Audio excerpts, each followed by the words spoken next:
Inquisitores fratrum salutem, and welcome to our video podcast, Into the Darkness, where my friends and I play the Call of Cthulhu role-playing game, Tom Rayleigh Nomen Meum Hospitis. Okay, I'm hoping that it's obvious by now that we're about to begin an adventure using the new 7th edition Cthulhu Invictus rules set, which is currently being rewritten by our good friend Oscar Rios at Golden Goblin Press. Many of us have been following his Kickstarter, and we're pleased to see how well it did this last week. The scenario we are about to begin was written by Oscar and is entitled Ghosts of Iron Mountain. This scenario will be published in the new year, so if you want to play it as a character, I suggest you don't listen to the show. There will be spoilers, obviously. So, recline and attend to our tale. The players are ready. Et primo venimus in tenebris. Oscar? Hello, everyone. I'm happy to be here. Happy to have you. Okay, so we're going to say that you are all being sent officially by the governing authorities of the province of Tarraconensis, which is the northern Spanish province. And you are being sent to a town called Eldora.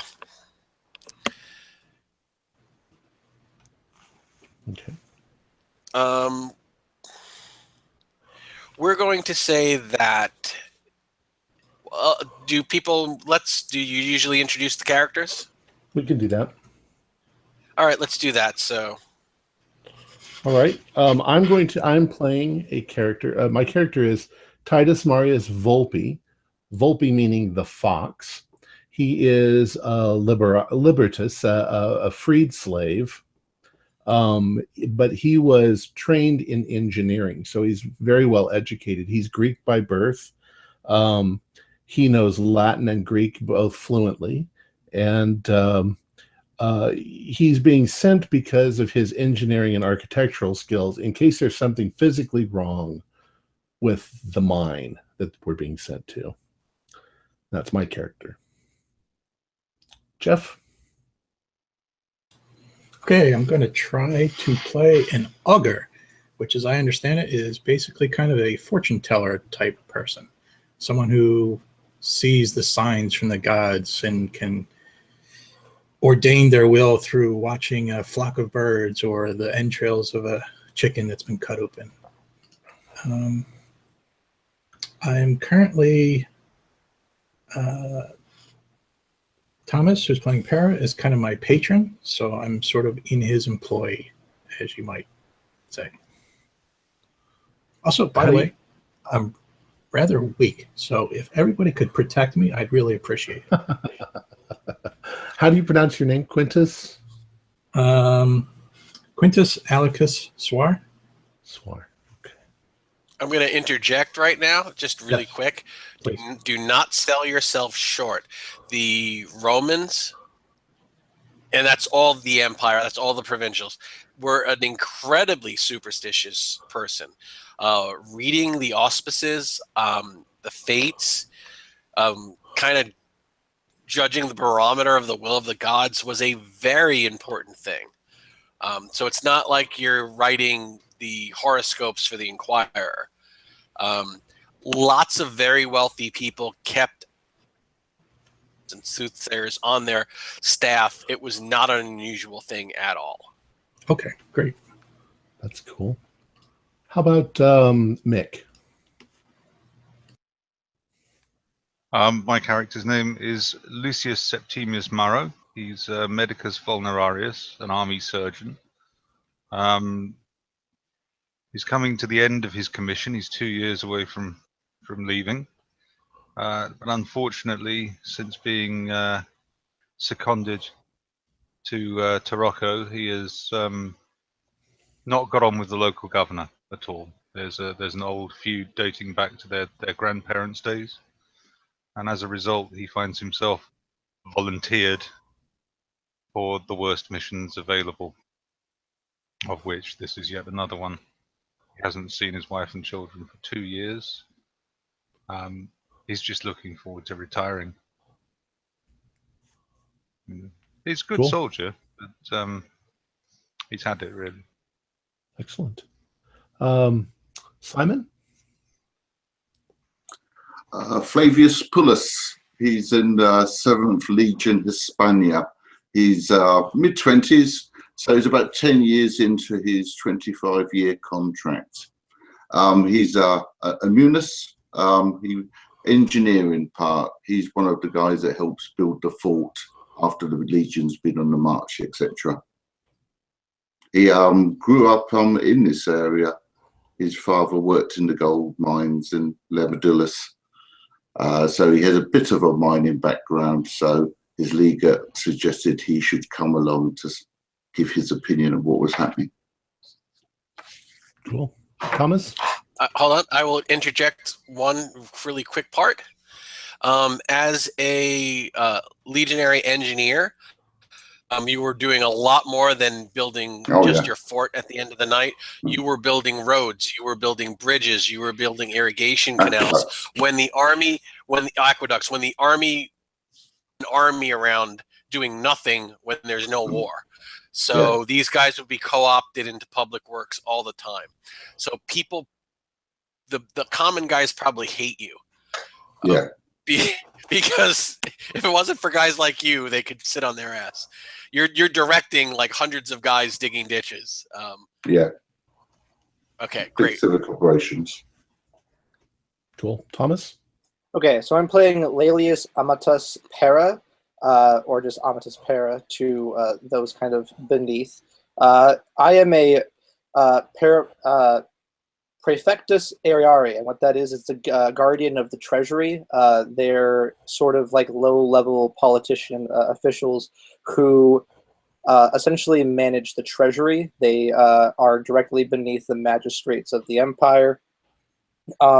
As Jeff said, his character, his soothsayer, is currently under my employ. I am his patron, because we want their the oracle's opinions on all these matters. I'm going to the mine after leaving the heart of the Roman Empire, simply because this is a matter of the treasury. It's important that we figure out if this mine is worth restarting and why is the gold stopped, what's going on. And Wayne? All right, I will be playing Gaius Caecilius. I am also a legionary. I would say that Flavius and I have served together in the same unit. My character has a bit of a drinking, gambling, whoring problem, and currently he's broke. He's looking for a way to make ends meet, and a guy that he knew has sent him to this governor and says, hey, this guy will have a job for you, help you out, get you out of your debts. And he doesn't want to end up being a slave to his debt collectors. So that's pretty much it. Wonderful. So take it away, Oscar Rios. Okay, first up, Gaius. Gaius? We're going to say that no, you're not offered a way out to sell to get out of your debts. You were put in the stockade, gambling and whoring. You're still active duty military. So when they come for you in your cell, they're like, we're sending you. It could be dangerous. You're to, protect these people, help them sort this information out, and maybe if you do a good job, you won't be court-martialed. You won't be tossed out of the army with no pension, and So right. This is almost your last chance to redeem yourself. Understood, but my story is the story that I tell other people. Right. It's just a safe face. But when I told it was cooler. But no, I know the truth. Yeah. I volunteered for this. No, you didn't. They come into your cell and throw a bucket of water on you, and say, get up, you drunken whoremonger.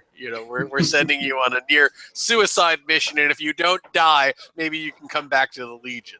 I never expected to see him alive again, but seeing him here means my chances aren't very good either. Yeah, when you look at him, it's like, oh, you're going too? Oh, no. They're scraping the bottom of the barrel. Okay, so that's not to say you aren't good soldiers. You're good soldiers. You've just had a run of bad luck, I suppose. Yeah. We're not good soldiers. Or the guy gets We're not cheated. good soldiers. Okay, Para, you go into a meeting, and all of these people are kept out of the meeting. You're ushered in. You're a low-level clerk, and you are meeting with one of the governor's staff of the province of Tarraconensis, which is in northern Spain. And he says, look, I have 4 other meetings today, so I'm going to get right to the point here. You're being sent to the town of Eldora to see what's really going on there. It used to be a very prosperous area for tax revenue. They've claimed to have been suffering a drought for several years. The tax revenue became smaller and smaller. We started to become concerned. They said that they were diversifying and that they were investing in a mine. Many of the people there have sold off a lot of property to raise money. Others have put their property as collateral to secure loans. They're very close to defaulting on many of these loans. We don't know if this was a ploy to raise money, produce nothing in the mine.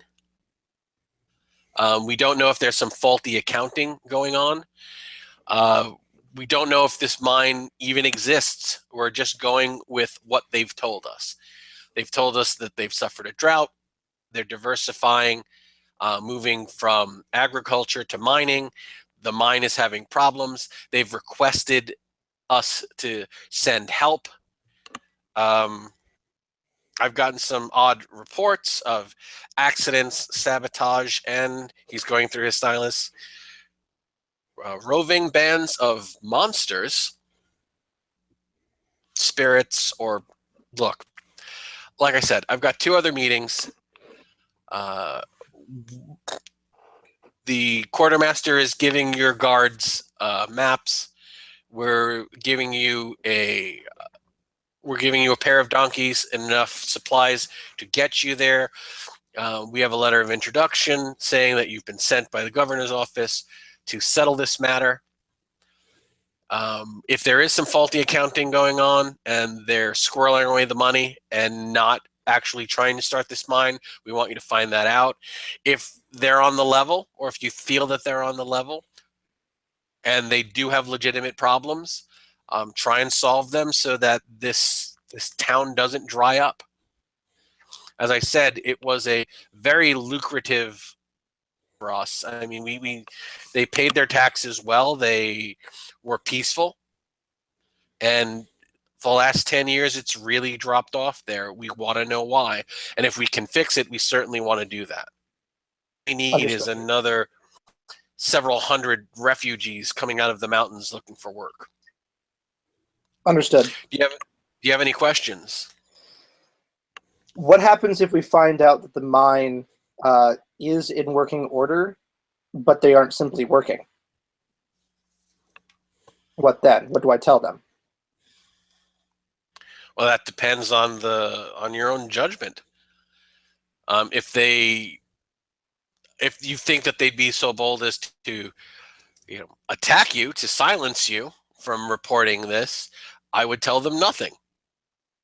So that if you judge the situation that you could cow them into admitting their wrongdoing and getting them back on the right course of action, then pursue that. Thing to understand, Para, is it? Yes, sir. You need to make judgments. We're sending you as a representative. We do that. You speak for Rome. And if you want a future in this office, in this administration, this is the time to prove yourself. People usually don't get 2 chances. Understood. I won't fail the Empire. And I kind of do a bow because I know he's a busy man. And I'll collect his... He says, best of luck to you. May Jupiter guide your judgment. Grab a peach or 2 on the way out. Report back. Understood. And as you're leaving, he says, and don't get killed. And I kind of stop and I do a little turn, but I turn back around and I keep walking. Right.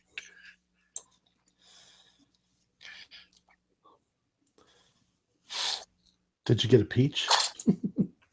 I did get a peach. Get a peach for all of us. I didn't get a peach for all of you guys.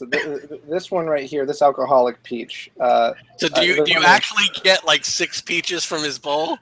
I take 1.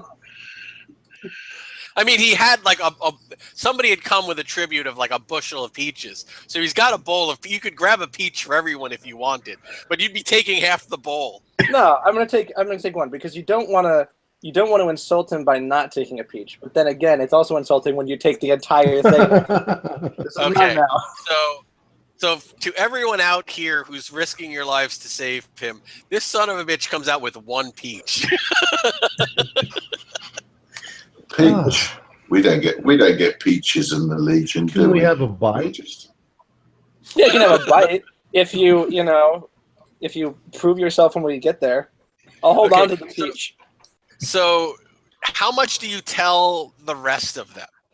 Because they have no idea why they've been summoned. Come on, what's the news? Quartermaster knows why they've been. I mean, your soothsayer is always with you. He's like your most loyal client. Yeah. But the freedmen and the 2 soldiers, you've got no idea why they're there.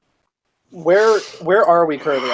Are we in the imperial offices in Rome? Are we at the governor's in northern Spain? Where are we right now?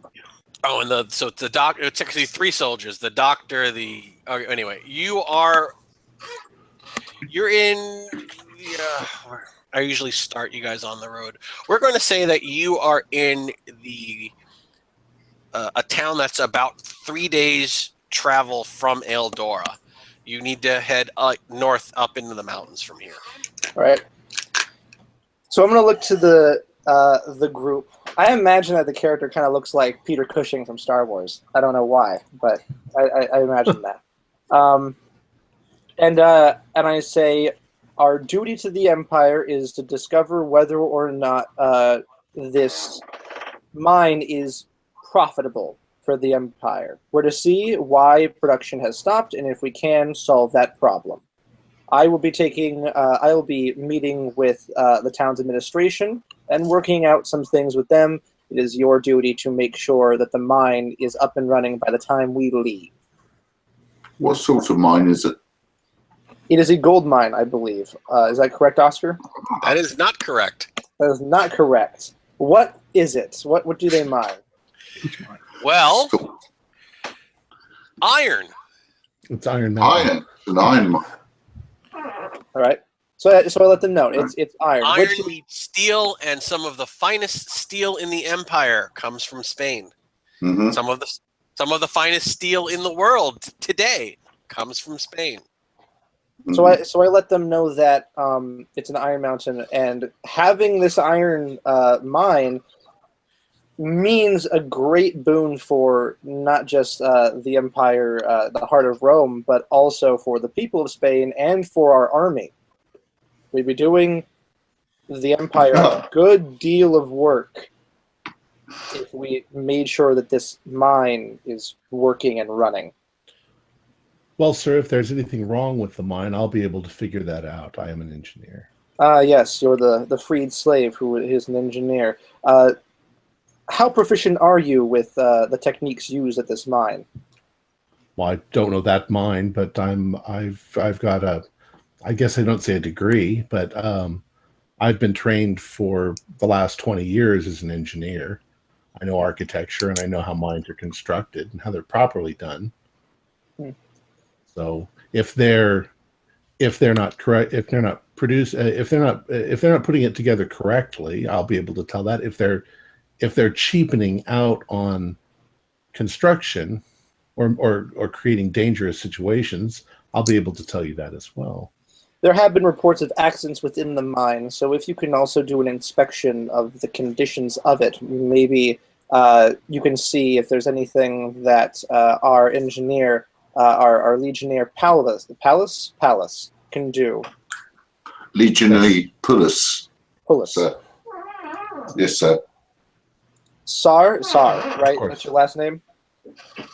Yeah, Alicus or Sar. Sar. I guess I'd call you by your third name. Sar, you'll be staying with me when we meet with the administration, while the Legionnaires will head up with Marius up to the mine. Of course. Has he done an augury reading? What have the gods said about it? I'm sure that we'll find out on the road. Is that right? And I'm going to interject. Now is the time to read the auspices because you are about to start. Okay. So this is a good time to read to see how the gods feel about this. So again, good catch. This would be the perfect time to read the signs. So I pull out a little leather bag and I pull out a bunch of bones, probably random watch, chicken bones and pork bones, maybe.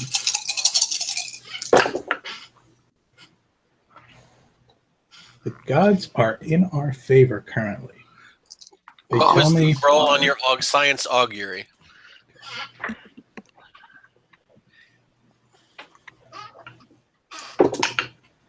$72 out of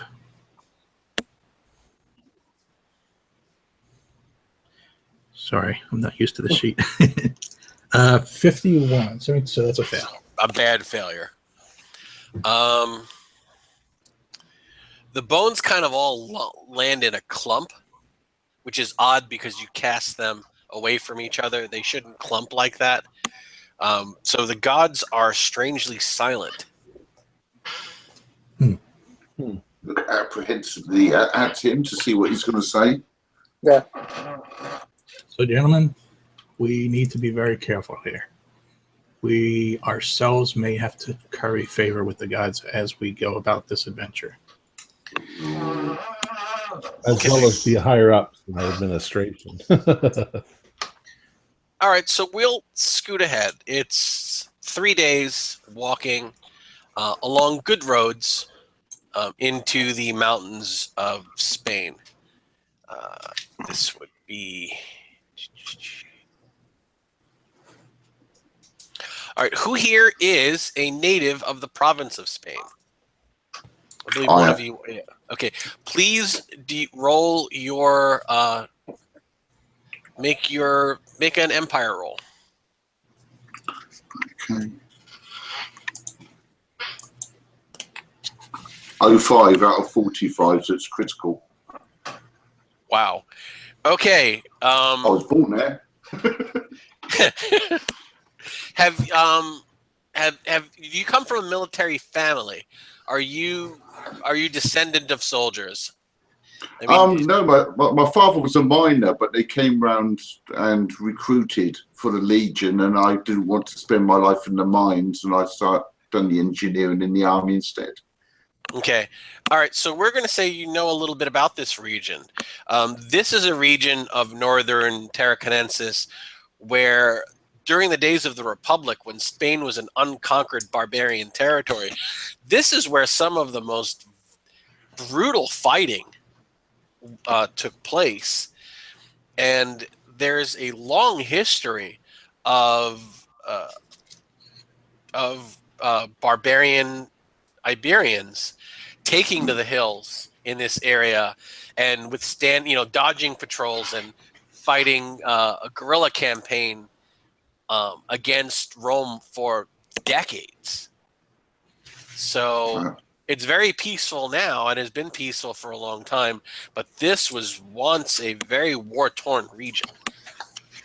I should point this out to Pira, Ambassador Pira. Is it Governor Pira? You can just call me a prefect, Pira. Prefect Pira, yeah.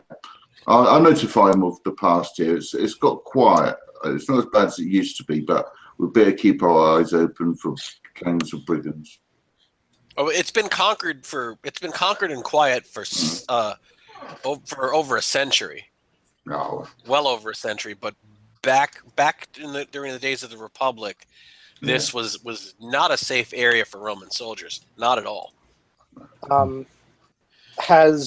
Now, while we say the region is quiet, how do the locals feel about people from the heart of the Empire? At this point, we've had 2 emperors who were from Spain. So Spain is Spain is a cornerstone of the empire at this point. Okay. The people here are Romanized, even if they come from Iberian stock. It's been part of the empire for centuries. It's an important part of the empire. It's a prosperous part of the empire. There hasn't been Spanish resistance in centuries. It's stable and it's thoroughly Romanized. Excellent, which means that we should have ease in diplomatic relations with the administrations there. Right. Yeah, this has not been a border province for 200 years. Is the lingua franca still a mixture of Greek and Latin, or almost all Latin now? Oh, it's almost all Latin now. Okay, so as you head towards this town of Eldora, on the last day you begin to notice some abnormalities in the terrain. You are going up into the mountains. This is a mountainous region. And you start passing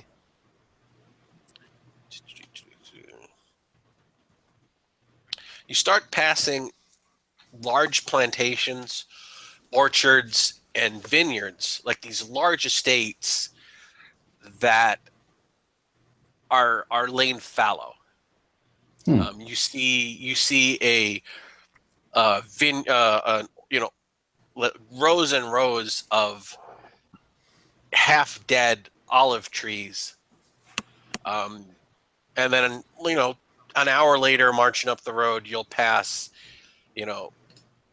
acres and acres of dead vineyard, and you'll see a handful of people working one third of the plot of this land.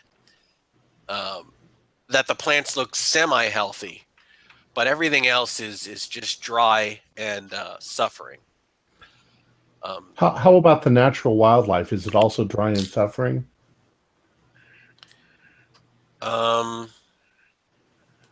Make a roll. Make a natural world roll. Do we still have that?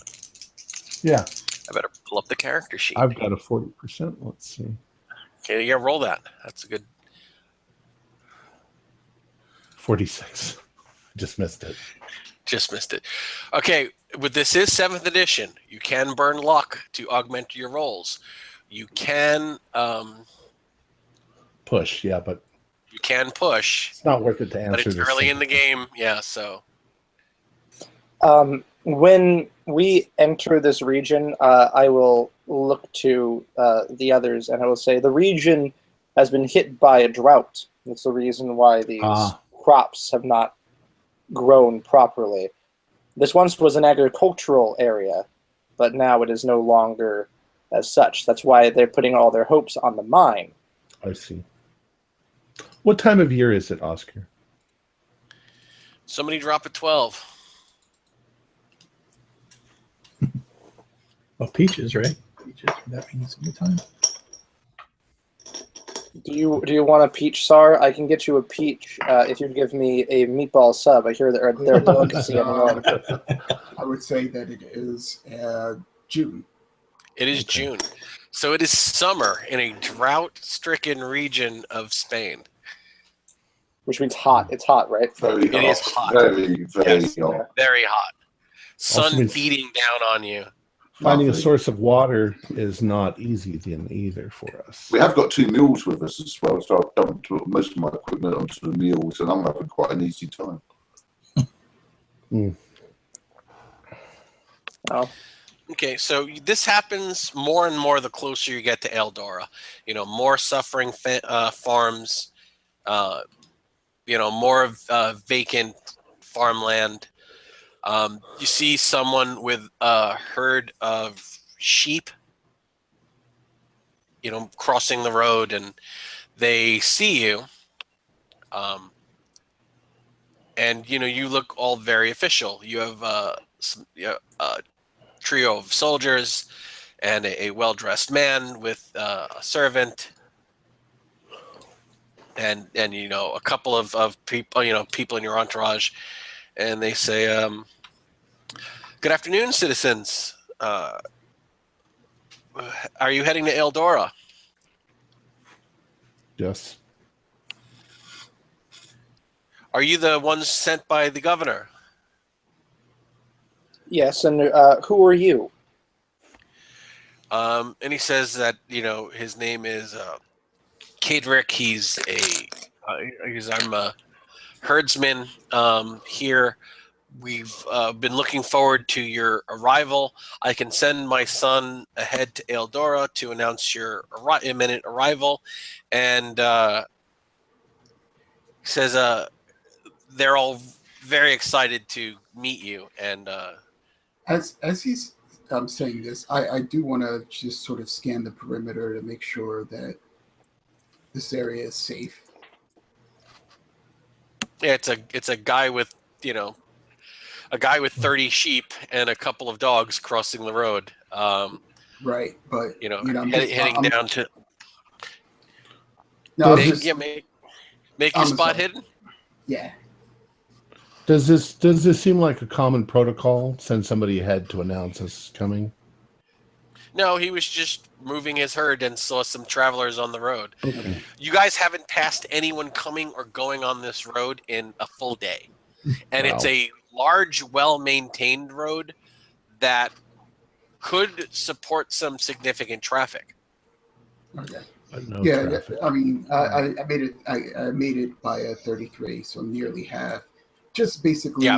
it's striking me that since this is a well paved road, there hasn't been any travelers. I'm looking into the bushes to make sure there's no sort of ambush or anything like that. No, nothing like that. It's just- Nothing like that.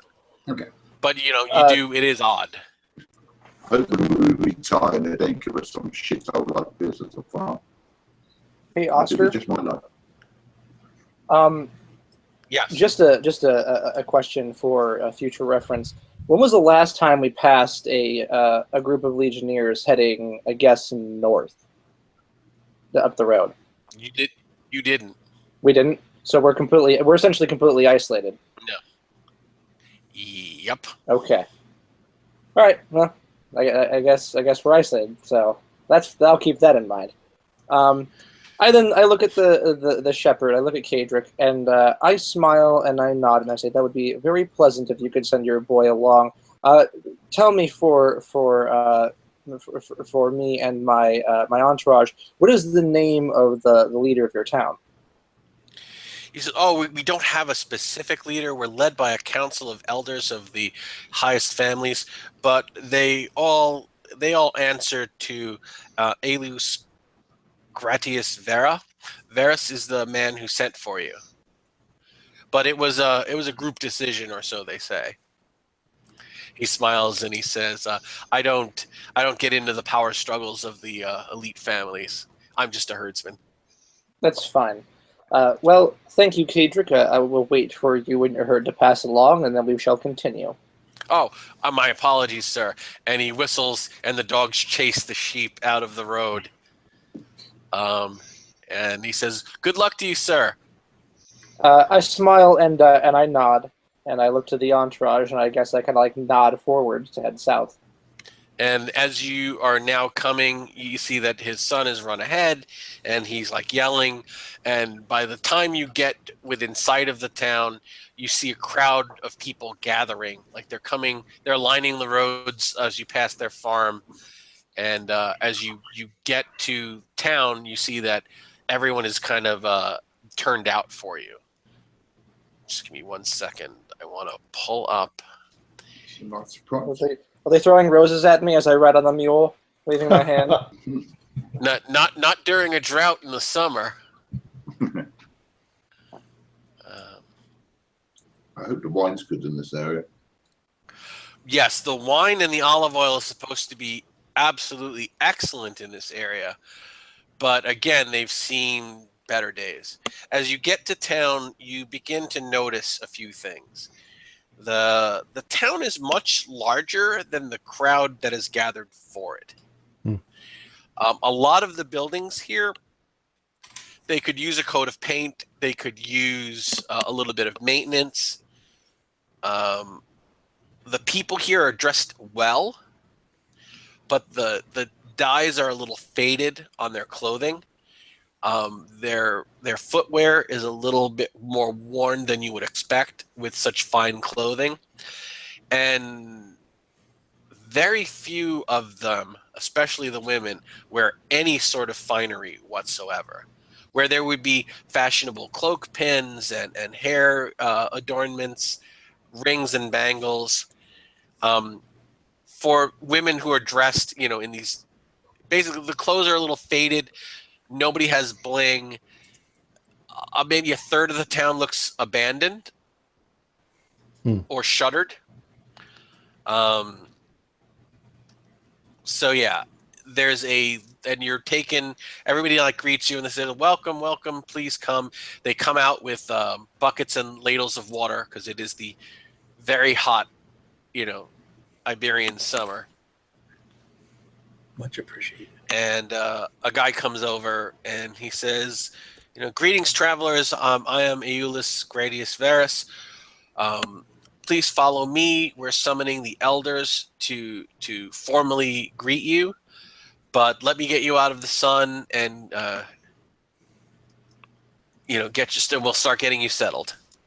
Excellent. And he waves to some of his people, and they take your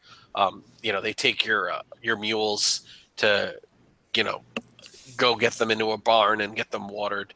And he leads you into this large grand warehouse that looks like it's the front end looks like it's an auction house for for shipments of for wine and olive oil. And a bunch, as you enter the warehouse, most of it is empty, and it's now almost like a de facto town hall. But you realize that this place used to be, this place at one point had to be hopping with, traders and merchants and auctioneers, bidding on the harvests here, with carts coming and going. But now it looks like, it's a shadow of what it once was. Para, I want you to roll your, do you have accounting? Mathematics? Hell yeah, man. I've got it. Accounting. I got a 60 in accounting. All right. Give me. That's why they sent you. Give me this and give me that. Ooh, a 56. I passed. This place must have been a tax collector's dream when it was up and running the way it looks like it was. Like, the infrastructure set up here shows you that this place was a gold mine without gold. It was a gold mine of wine and olive oil. Now, is there any indication that this once was a merchant's town? Like, this was a hub? This was the trading hub for the town, and the surrounding area was nothing but vineyards and orchards. So with the collapse of essentially this hub, it's the collapse of the entire region. Yes. All right. Everyone brought their harvest here. Merchants would bid on it, purchase it, and cart it away. Okay. So Okay, go ahead. Okay, you ask a question. Oh, I was gonna actually look at Marius and say when we enter, we're going to have them explain the mine, and we're going to ask for you to go up and see it immediately. Yeah, that's all I do. Okay, so Varys brings you in, gets you out of the sun, and gets you all situated. He says, while we're waiting for the other 4 nobles to come from their farms, please, I would like to treat you to some of our best stock. And he brings out like 4 amphoras of different wines that were native to this region. Oh, thank God. And he said that this is some of the last wine we laid down before the drought began. When did the drought begin? The drought began in earnest 5 years ago.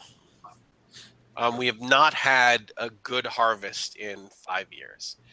But although you could not tell from the way everything looks now, this was, our vineyards were second to none in the empire at one time. And as he offers, as servants offer you the wine, it is exceedingly good. Can you think of any explanation as to why? Well, that's a stupid question, I guess. Why the drought has occurred? You had prosperity for years and years before that, yes. Yes, for many years, for generations, we've had plentiful rainfall, and we don't know why. There have been droughts before, a bad year, possibly 2 bad years in a row. 3 bad years in a row, you're going to have some time to recover. It's never been this bad for this long.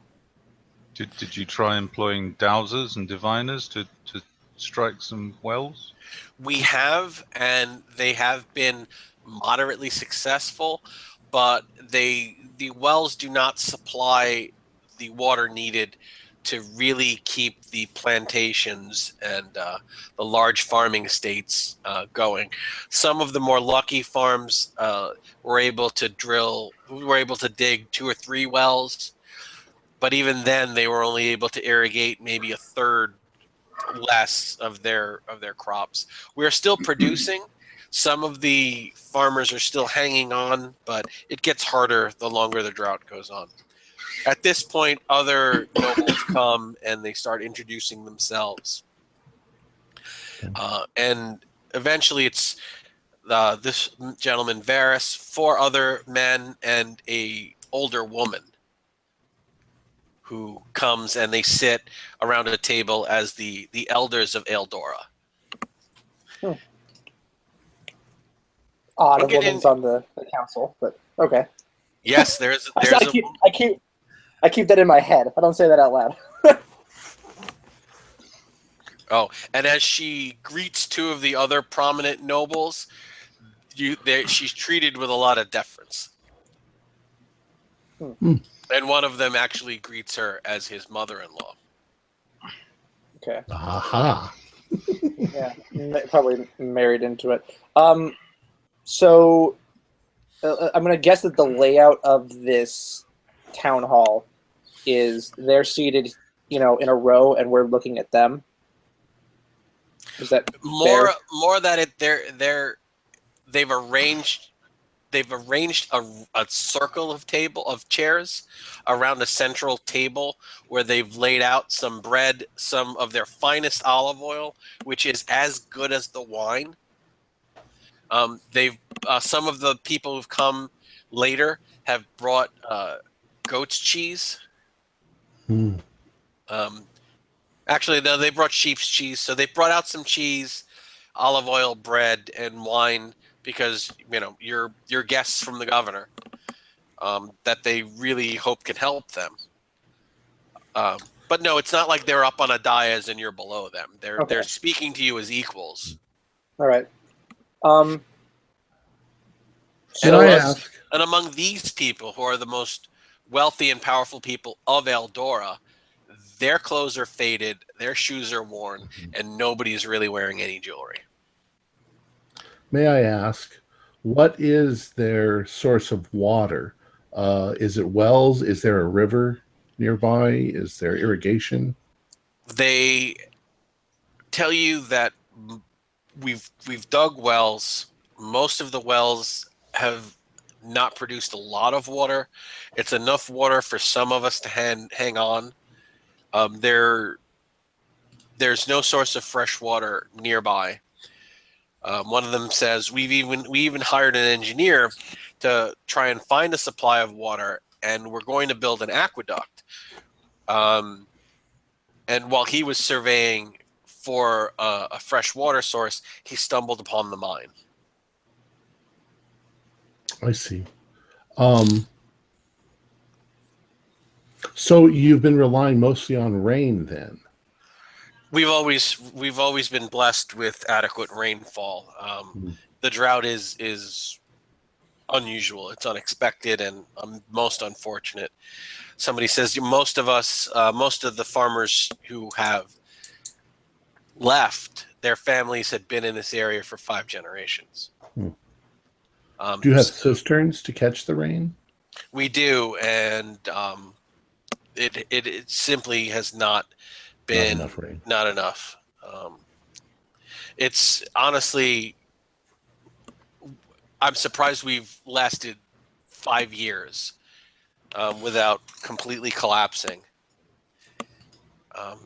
Has anyone done anything to anger Jupiter? We have been beside ourselves trying to find out what we could have done for the gods to abandon us. We've made offerings. We've read the fates.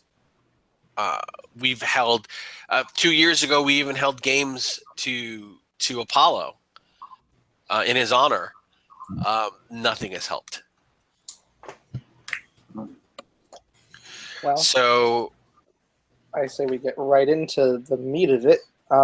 they say that yes, the mine. The Aerarium in Rome is quite concerned with the method of which you've gone about this mine. You've sold the majority of your property holdings, and still this iron mine has yet to produce anything solid. Can you elaborate?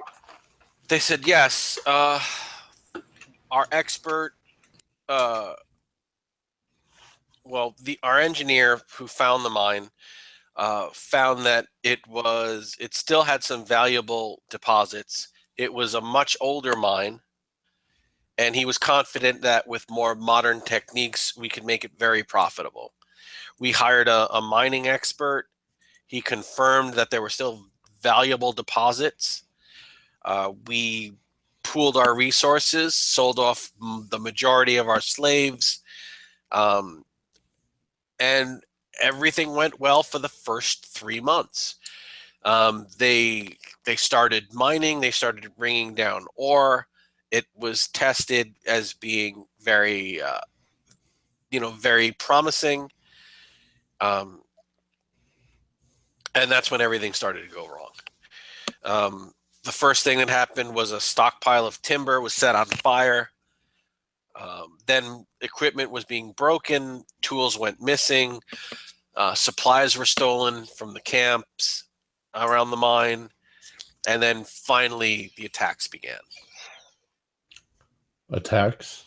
He says, yes, there were creatures or spirits. We're not sure which, but they were large with horned skulls for faces, maybe 50 in number. They started setting upon the caravans bringing supplies to and from the mines. Yeah, They say Well, they the Raiders could be a part of your issue. They said the route between Eldora and the mine takes almost a full day of travel. So once you're up there for a few days. and the mine needs to be supplied periodically. The last time we sent a group of a dozen men up to resupply the mine, these creatures attacked. They stole everything, including the pack animals, and they beat a dozen men into unconsciousness. The men were found. They came conscious, stripped almost naked in a ravine about a half a mile away. And several of them were very badly hurt permanently. Most of them have left. These were hired teamsters, but a few local men were there, and are still here. If you wish to speak with them to get their first-hand account, I think that would be helpful. and even then, with so much at stake, we did not abandon our hopes that we could turn this around. But then 3 men went missing in the mine. There was a search made. The miners went in slowly in pairs to search to make sure that these men were not trapped somewhere or buried under a cave-in. No sign was found, and one of the pairs never came out of the mine. After 5 men had vanished, we pulled everyone off the mountain and called for help. This is beyond us. At this point, everyone we simply cannot risk any more lives in this venture. But if the mine is not reopened, I will be honest, we are facing financial collapse. There won't be a town here next year. Well, I'm sure that the magistrates would approve of a platoon or a troop of legionnaires to be stationed at the mine. However, the mine needs to be deemed profitable. We requested troops. They sent you. Well, we're hardly, and I look to the 3 soldiers, a company of centurions and legionnaires. I look at Gaius and wink. Now, nice smile. now, Marius. Please call me Volpe. Call me Volpe. Fox. Volpe, can you deem the mine as actually being financially profitable if it were to be mined? And can you give an estimate as to how much that would be if you were to see the mine? Yes, I think so. All right. Council of Elders, what I am suggesting is that Fox and our 3 soldiers, as you claim it's dangerous there, head up to the mine and review the mine and its holdings, while me and Sar here review your accounting. Well, it's too late to get to the mine now. Even if you left immediately, you wouldn't get there until full night, and traveling upon the paths through the mountains there would be dangerous at dark. If you wish to do that, we suggest you do that in the morning. That's acceptable. As As for looking over our accounting, we have nothing to hide. Excellent. Well, I will be sure to look through your accounting, simply because if the mine is profitable, but you simply can't afford the soldiers now, whether that be legionnaires or mercenaries from up north, we need to find you other sources of revenue. You need to be held afloat for at least the next 2 years. Okay. So we'll have Volpe and the soldiers go to their holdings, their lodging. I, however, would like to at least see the books before I head to my lodge. Okay. Do you have any other questions for the Council of Elders? I will open the floor to the group. Yes. Citizens, I wonder if it would be possible for you to arrange an interview with these workers who you say encountered these monsters of yours? Of course. We I can also have them have a brought question. here. Yes, that would be very helpful. Thank you. How old is the mine? You said that it was an old mine and it was discovered. Do you have any clues as to when it was first established? Would you like to speak to the engineer? Yes, please. We'll have him summoned along with the foreman of the mine. Excellent.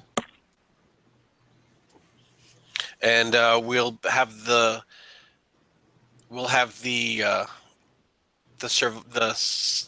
three survivors of the last attack brought in as well. So Excellent. basically, all right. Are there any other questions? That was my question too, but I will actually also take a moment to thank everyone for the food and beverages that they've brought out. Kind of turn on the charm a little bit and say, you all have landed on hard times, but you've shown us some nice hospitality, and it's much appreciated. Well, Is there you're a- here to help us. It's the least we can do. Is there a history of banditry in the region? A The long time person ago. is the we do have a bit of a local scholar. We've not had banditry in these mountains for quite some time, but the area does have a very rich history of such things. If you would like, we can summon Minius Latera to speak with you. He's lived here his entire life and has made a hobby of compiling the area's history. Yes, I think that would be very helpful. Okay, so what will happen is that all of these people you wish to speak to will be brought here to be interviewed by you. Okay. And after a couple of hours, they actually bring in a meal.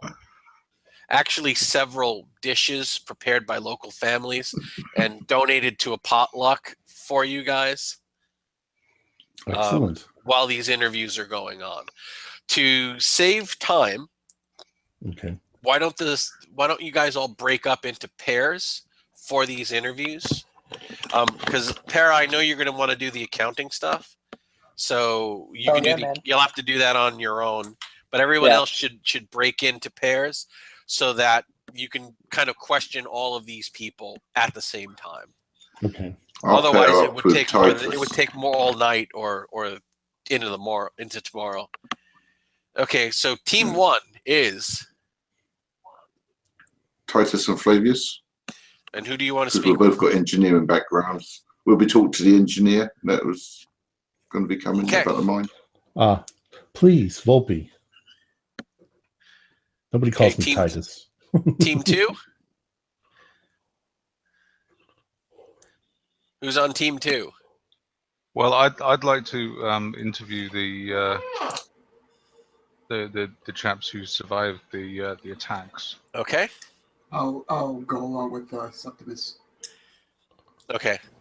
And who's on team who's not? That leaves the historian. Okay. I could go to him separately, or I could tag along whoever needs me. If I don't find anything, Oscar, I can go with Sar to meet with the scholar. It will take you all night to go through these financial records. Awesome. Basically, it's like 7 wealthy families pooling their fortunes and investing in this, putting up their home. So you're looking at loan agreements, collateral, purchase orders, contracts of hiring the miners, the engineer. So they bring you everything. They got to make this difficult on me. 7 wealthy families. God. All right. Yeah. Well, okay. So we're gonna start with you. Sure. So roll your accounting. All right. We got a 52. Wow. All right. Out of 60. Okay. So you do make it. You realize that these people have invested everything. Other people sold their property and just left. Some people abandoned their property and left. These people have sold their jewelry, sold their slaves, taken out loans just to hang on. And you're looking at it and you're like, why would they do this? It's not. And then you realize this is their home. You know, their families have been here. But with that role, you're not seeing the hallmarks of possible corruption, embezzlement. The accounting seems firm. And you realize they're in the hole for a lot. If they can't make this work, not only are they losing their homes, they're ruined. Yeah. Which means, I'm going to guess, I don't know as much as about the empire, the finances of the empire, but I'm assuming that when they go defunct, the empire essentially takes control of it. They're kicked out. Yeah, pretty much. And then, but the empire doesn't want to do that. Yeah. Because what use is land? Yeah, it would cost them money. They would rather the land being worked and producing tax revenue than pushing people off their farms so the farms could lay empty and do nothing. Yeah. Is there any room for... Is there any remaining gold or income that we can expand on? You know, is the mine the only source of revenue? Is there something else? They got to that point a month ago when they closed the mine. You know, they got to that point a month ago before people went missing, and out loans and sold off a lot of jewelry to buy them another few months. Okay, so they're like 11th hour deep in this. So there's no possibility of them leave it, essentially saying the mine is defunct, let's go to another source of revenue. Like it's the mine or they lose everything. They're all in. At this point, they're all in. Yeah. Which means that Volpe and Paulus, they need to confirm that the mine can be up and running. What is the possibility of a praetor essentially allowing a platoon or a company of soldiers to be stationed here in the town? Is that at all a possibility or no? You'd have to confirm that there's a viable threat, that the soldiers would be doing something, that they'd be serving some purpose. Okay. Because there might be monsters or ghosts. Do you have any evidence of monsters or ghosts? Yeah, exactly. It's not that they won't believe there are monsters and ghosts, but you've got to prove it. They're not going to send soldiers here, for 5 missing men and a dozen men who've been beaten. Yeah. To me, it sounds like they're raiders who put on like deer skulls and attack. So I mean, if we can have evidence of an attack, and I guess that when there's a lull in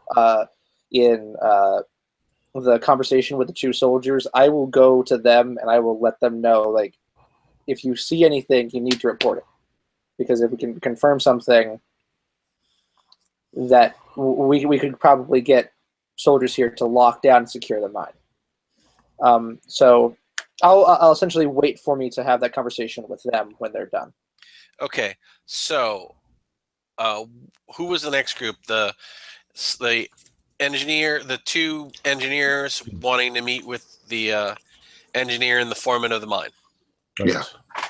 Okay, you guys sit down in one corner of the hall with a man named Citius Castus, and his Latin is accented with Brythonic.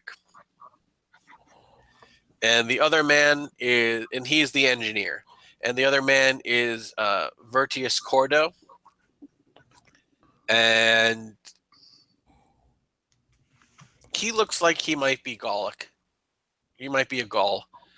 They're both provincials. They're neither one from Spain.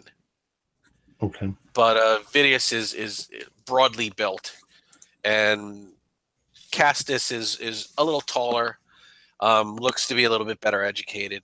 So they sit down and say, "Greetings. We were told that you wanted to know as much as possible about the mine.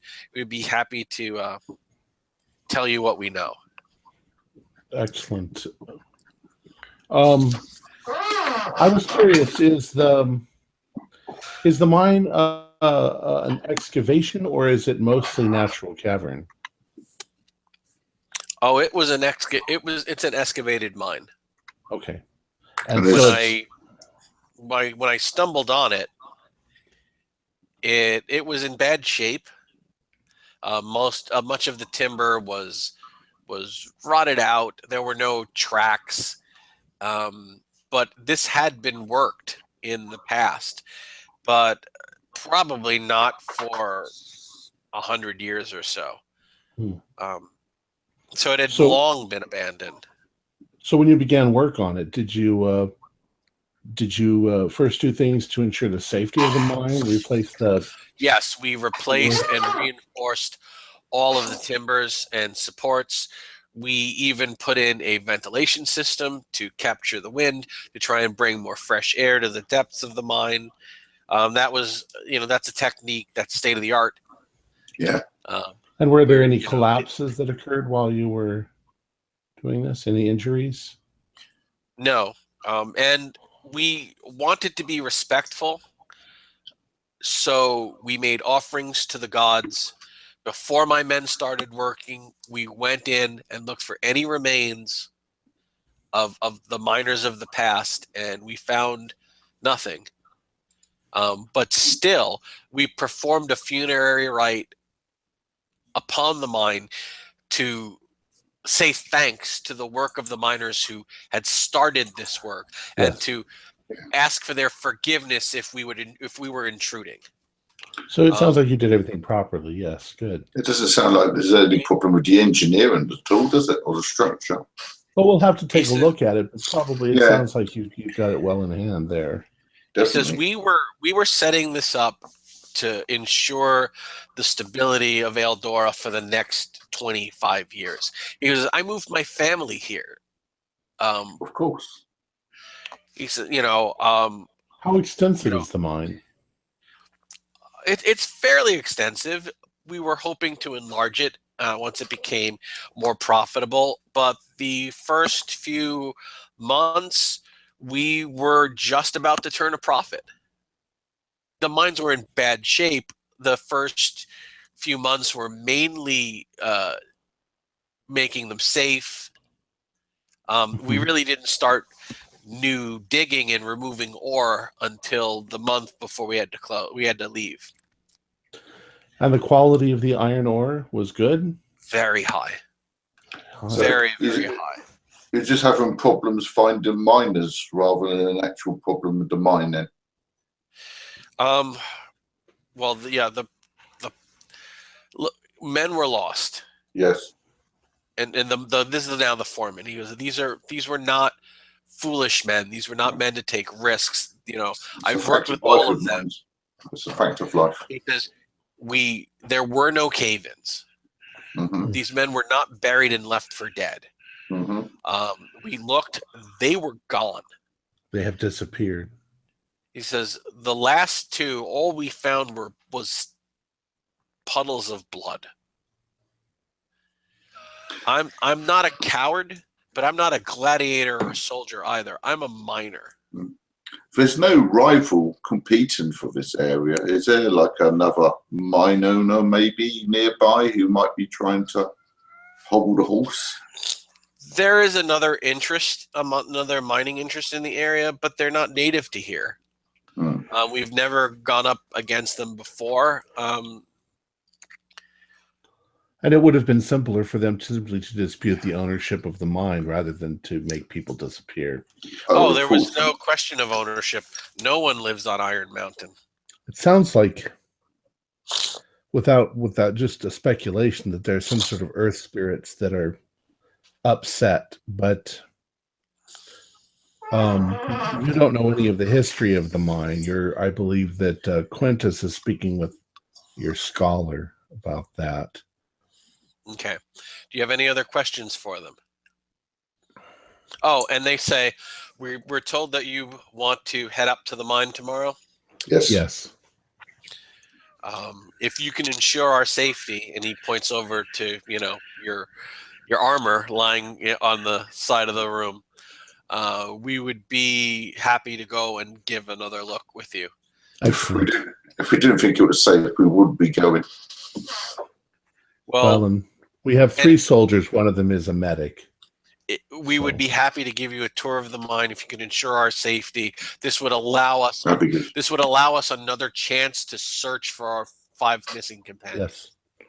Well, your safety and our no safety objection. will be as one. So. Okay.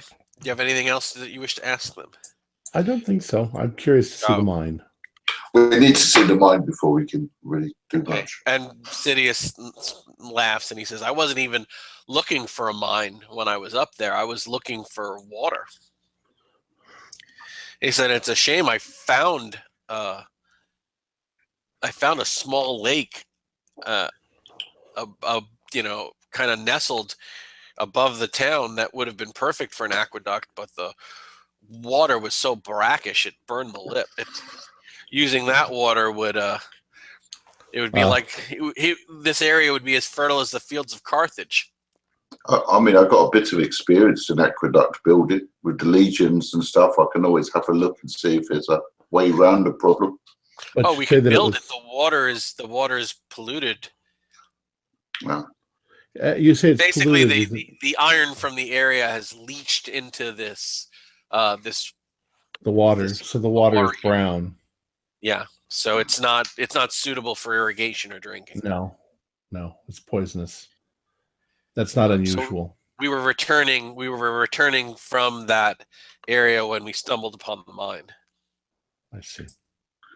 I better get some sleep if we're going to be up early tomorrow. So I'm going to put my head down. Good night. Good night. Okay, so I'm a little curious to find out what Quintus finds out. So after all of this, I'll go find Quintus, but that's after Quintus is done. Okay, so Quintus, who are you speaking with? The survivors or the historian? I think I was going to go for the historian. Okay, so we'll deal with the survivors first. Who was meeting with the attack survivors? That was Gaius and I. Okay. All right, so 3 men come out. One of them does not look right.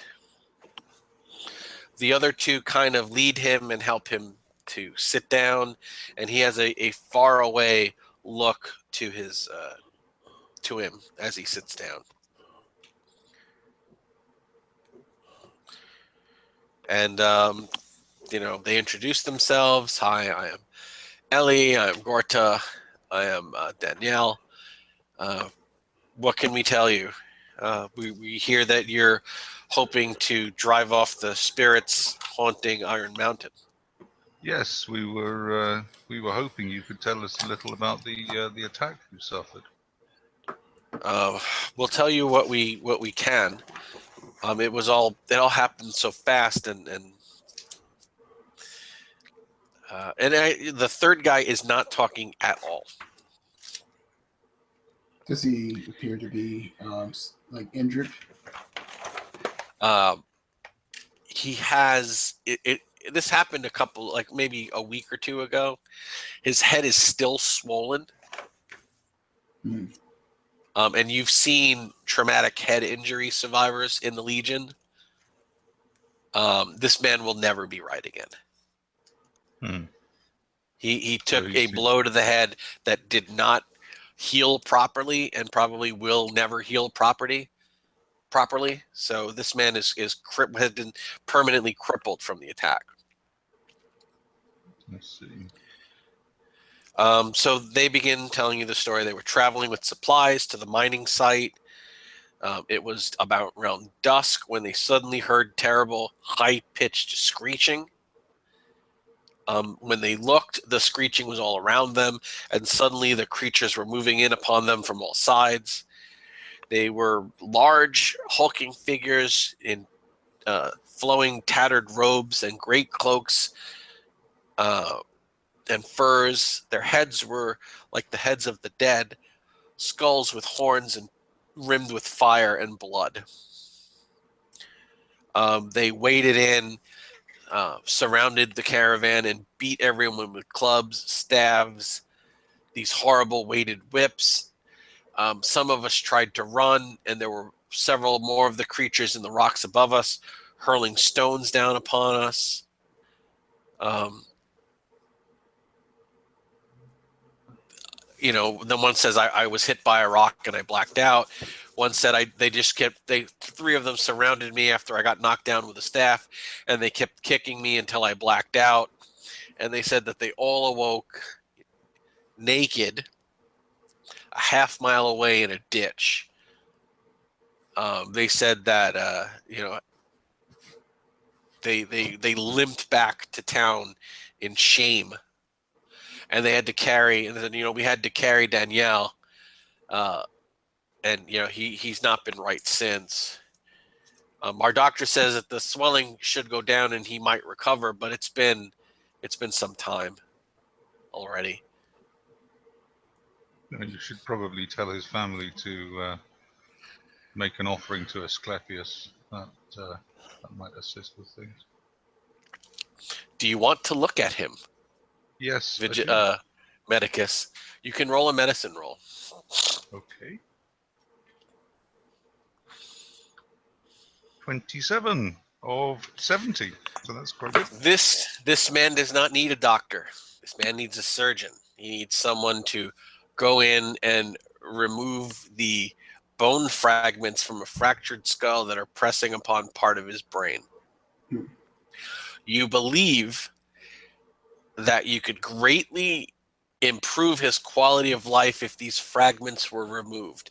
This would mean removing a portion of his skull, probably about the size of your thumb, picking out the fragments and then capping it with like a metal cap and then sewing him up. If he didn't die of infection, you think that he could get half of his lost function back. Would I have the facilities to perform that operation? You're an army doctor. You've performed it in the mud, surrounded by screaming soldiers. Everything you need to do this is in your medical bag. Well, look, I'll explain this to the men. This man's condition is not incurable. It can be alleviated. It can't be completely cured, but it can be alleviated. As with any surgical procedure, there is a risk. But if you would his next of kin be involved in this decision, or? They say we're the closest thing to family he has. One guy says I've lived. He's his family and my family have been neighbors. We will give. If you can make him better than he is now, you should at least try. And one of them, whispers and says, may the gods forgive me for saying so, but he's barely alive living like this. Well, a chance is better than this. He says, and honestly, none of us can take care of him. I mean, we've been doing our best, but he can't even feed himself at this point. I'll do what I can then. Okay, this is going to be the rest of your night, and make a medicine roll.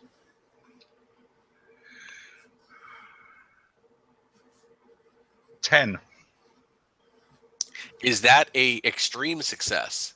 It is actually, yes. Extreme would be 14 or under.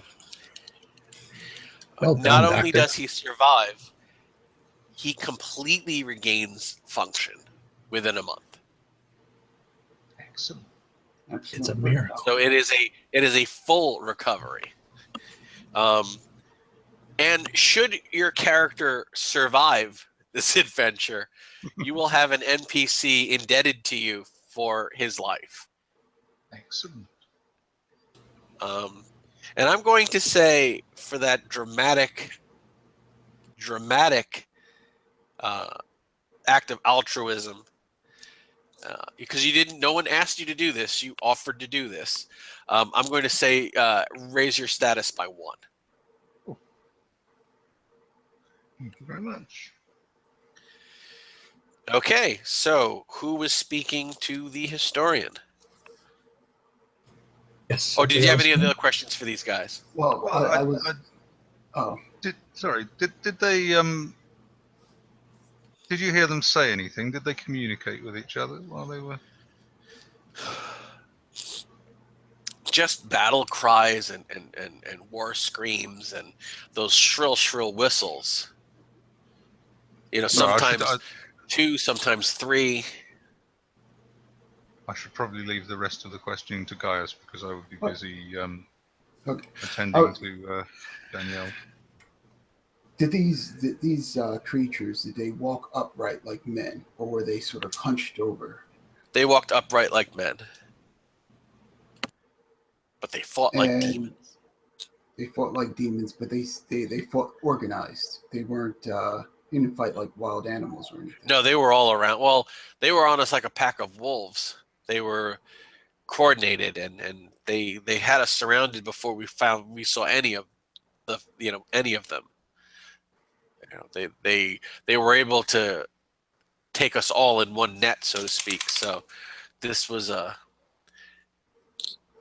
hardly the work of savage animals. Does this town have any sort of enemies? Anybody that might be jealous of your prosperity? So one guy chuckles and say, "What prosperity do you speak of? The one we enjoyed 5 years ago before the drought began?" And they said, "We're not prosperous anymore. Maybe we once were, but no, we don't have. We're not in dispute with anyone. We're too remote." Okay. Did anyone in town do anything now, or maybe even 5 years ago, that might have angered the gods? We've searched and we've tried to figure it out. We really can't imagine what anyone could have done to anger the gods so much that there would be so much suffering and loss.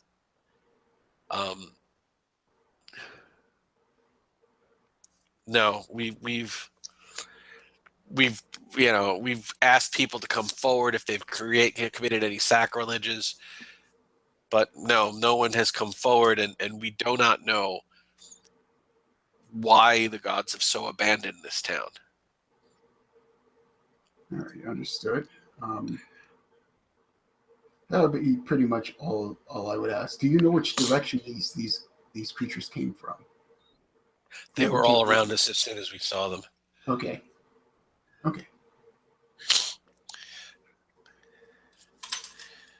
Okay, I'm going to ask both soldiers to make an idea roll.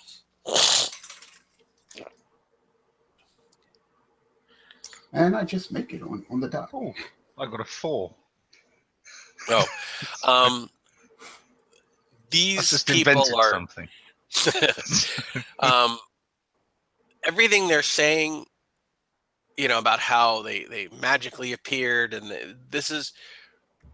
it's all well and good, but it sounds almost like amateur soldiers panicking in the face of an organized enemy.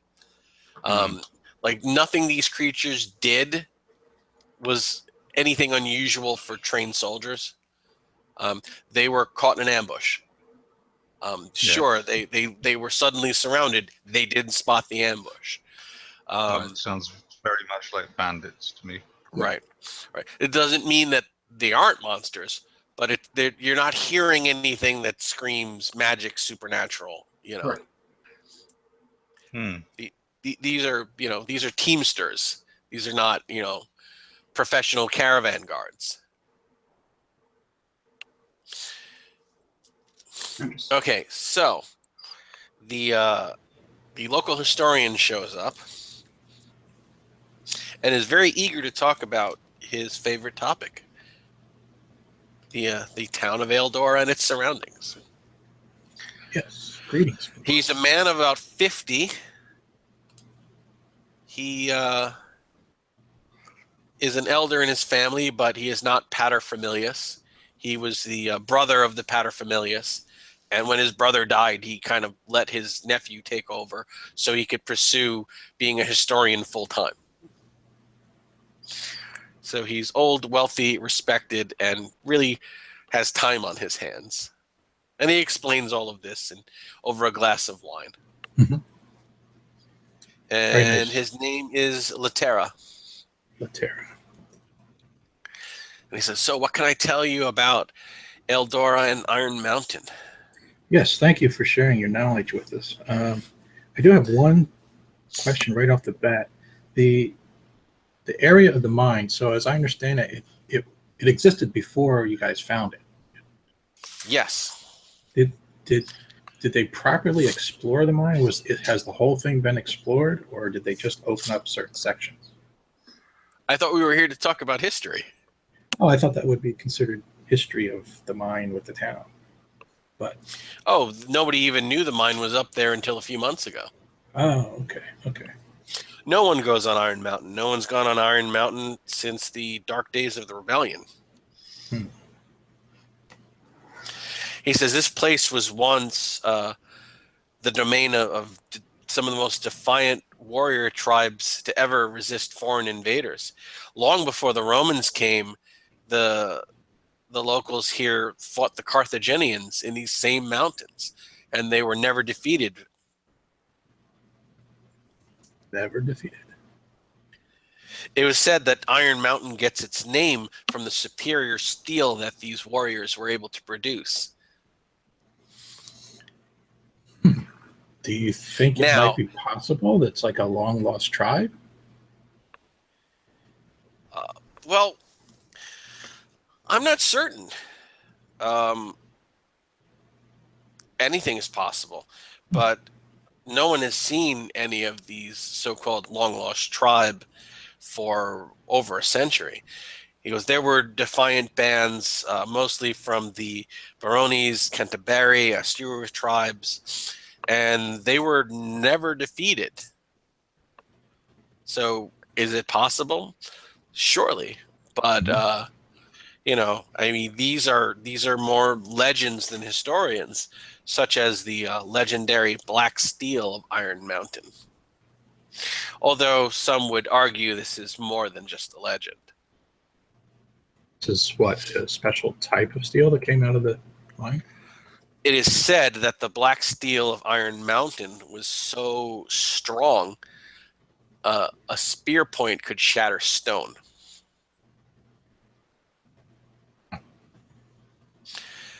Now, I would say that this is just a legend, but we have such a spear point. Oh. He says, the elder of the Lurio family has a spear point from the last assault into Iron Mountain. His family has lived here for 5 generations, and his great-great-great-grandfather was a decorated soldier in that final battle. It is said that he brought the spear with him as a trophy. But that battle never came to a decisive ending because of a sudden earthquake that collapsed the earthen ramp, bringing soldiers up to where the rebels were. The general took it as a bad sign and canceled the attack. So the Romans then blockaded the mountain, keeping supplies from getting to the rebels, and decided to starve them out. After the earthquake, they thought that perhaps these mountains were guarded by powerful gods, and better to take gods out of the equation and let hunger take its course. And that seemed to do the trick, because after 6 months, the rebels were never seen again. Patrols went up into the hills and couldn't find a trace of any of them. And the mountain was never resettled after that, out of respect for the fallen lost tribes and others who claim the area is haunted. And there are stories to this day of people on the mountain hearing whispered voices, mutterings on the wind, feeling like they're being watched. I don't know anything about it. But in all fairness, I never go on Iron Mountain. I grew up with these stories. The place has an uneasy feeling. Mm-hmm, mm-hmm. The only person who spends any time up there is Old Man Jacomi. What is his business up there? He's a herdsman and a hermit, and no one really knows his story. He grew up in Eldora, but he's been living up on Iron Mountain by himself for about 20 years. He has children in town, but he never visits them.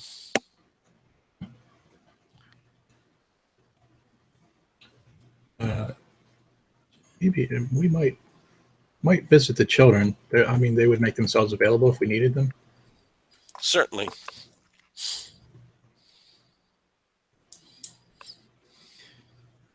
And the drought from the town, you say that started about 5 years ago? Yes. And that's been long before the mine was discovered, right? Yes, the mine was only discovered this past April. No, it would be last November. Okay.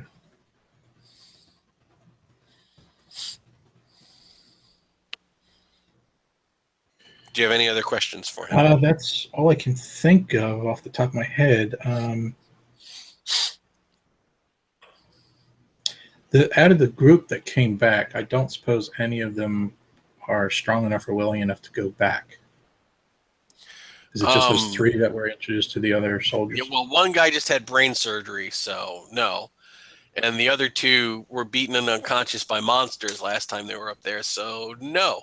Okay. They do not want to return to Iron Mountain under any circumstances. That is understandable. I'm not Although so sure the one who's just had critical success brain surgery and owns a life debt to the doctor would be willing to go in 6 weeks when he's well enough to walk.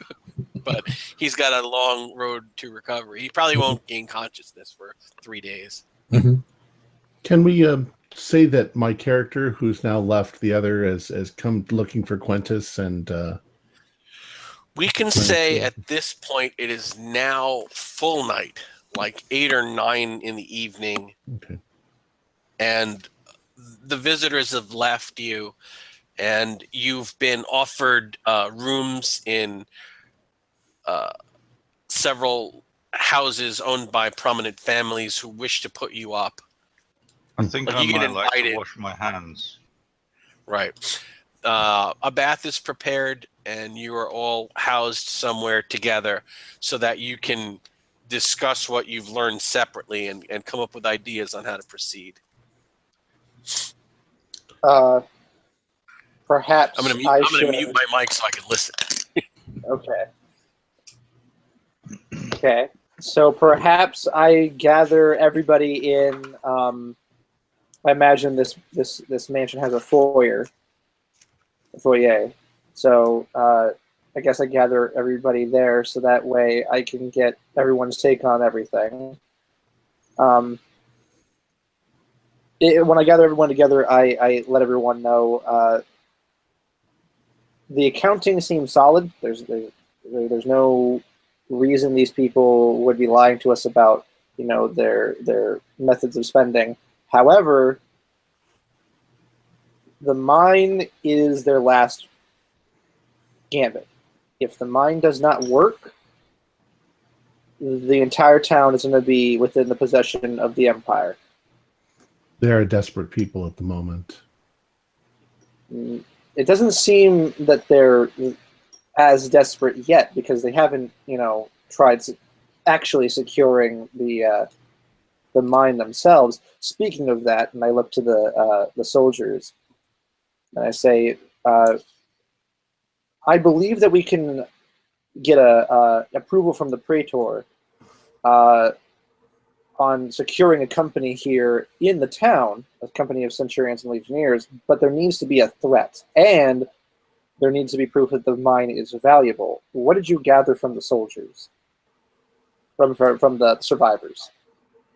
Well, it sounds more or less like bandits that are costuming themselves up in this garb and making themselves look hideous like demons or something like that, and attacking these people. So they're working on their fear.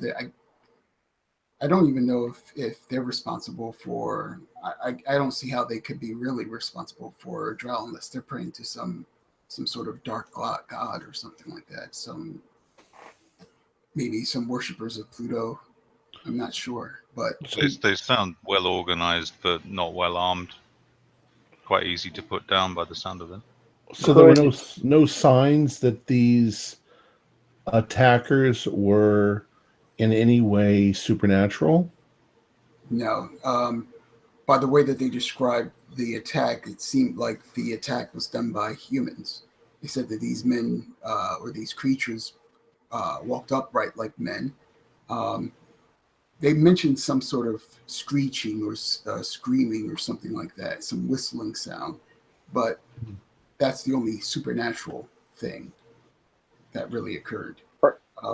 Perhaps it was a battle cry, like the Germani people. Yeah, like those savages. Well, there seems to be... I haven't heard mention of Ceres, the goddess of agriculture, but I imagine there should be a shrine here somewhere where they're praying to her for the harvest. But if they've come under this kind of drought, it seems most likely that they've displeased her in some way. But the mine thing, there are gods of the Greeks called the Aurea that are the gods of the mountains. And I think they may be displeased as well. Well, yeah. I asked them about that too. They said that they have no idea of who might have angered the gods. They went on to their own personal investigation on the matter, and they couldn't come up with anything. Now, perhaps we can do a bit of investigating ourselves. But Quintus, is there any possibility of ascertaining the gods and if there is something supernatural happening? Yeah, I think first daybreak, we should probably all stop at the local temple and offer up some offerings ourselves for protection. But I'll be honest with you. After speaking with the historian, he told me a story about possible another tribe, maybe, that was long since been attacked and could still be living up in the mountains. So I'll be honest with you that I'm not so much thinking this is anything supernatural or related to the gods. It just might be a group of men or tribe that this town has accidentally stumbled upon, and they're simply defending their home. But just to be sure, when you speak with the gods tomorrow, ask and see if you can find out the name of the Aurea of Iron Mountain, the god of Iron Mountain. Mm-hmm, mm-hmm.